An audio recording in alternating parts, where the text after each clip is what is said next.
Hi, my name is Robyn Wood and I am the founder of Grip Corporate Coaching, performance coaching and training for leaders, managers and individuals in London and Oxfordshire. A topic that I've been reading a lot about recently is resilience. Clearly we need resilience now more than ever as we continue to operate in a lockdown environment and seek ways in which to get ourselves through the challenging pandemic that we continue to live with. Resilience, how do you build it? That's the big question.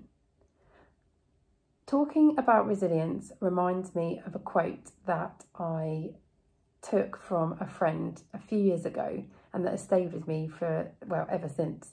And that was, she said, it's not what happens to you, it's what you do with it that matters. And I think that is the source of how to best build our resilience. BBC Work Life website published an article by David Robson recently, and he was exploring the topic of self-compassion to build resilience.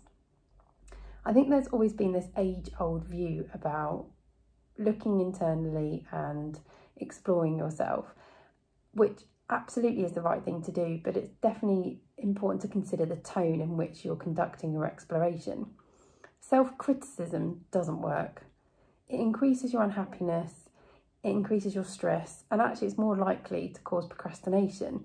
Therefore, you're even less able to achieve as a result. Self-compassion, so treating yourself as you would a friend, increases emotional resilience, health, well-being and productivity, and actually encourages you to learn from your mistakes and therefore the source of what caused the upset in the first place, and then do something differently with it. So heralding back to my friend's quote about it's more important about what you do with your experiences rather than actually what happened. Sarah Dunn, who's a psychologist at the University of Derby and is quoted in David Robson's article, says, people who have higher levels of self-compassion are generally more proactive. This is further supported by research that's been conducted by Kristin Neff, who is an associate professor of educational psychology at the University of Texas in the US, and her research that she conducted in 2012, which showed that people with high self-compassion show greater motivation to correct their errors. So self-compassion, what is it? It's not the same as self-esteem. Self-esteem is about how much you value yourself. Self-compassion is more about how much you care about yourself and how you can be more of a friend to acknowledge that ultimately shit happens, and how, really more critically, how are you going to move forward from this point? It's about caring for yourself and accepting and honouring your humanness, to quote Kristin Neff. I think it's so key at this time that we take these learnings, this research, and look at how we can implement it more in our day-to-day activities and how we help ourselves to move forward.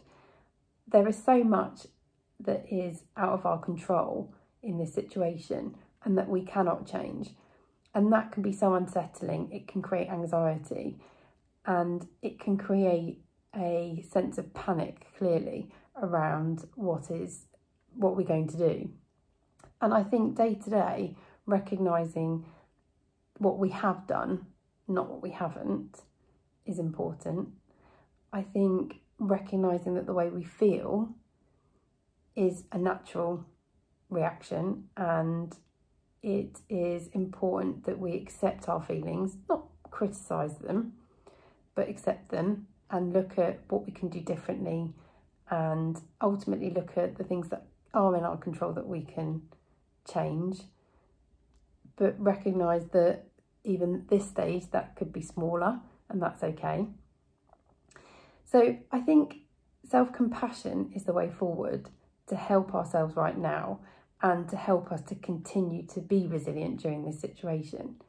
We have to remember how far we've all come already, and actually if we are all still here and we are still living our lives day to day, actually that in itself is a huge win right now, considering the challenges of last year and all that we've had to deal with and overcome. If you want to learn more about this subject of self-compassion or anything else in relation to resilience, coaching, development, you can find out more on my website at gripcoaching.co.uk.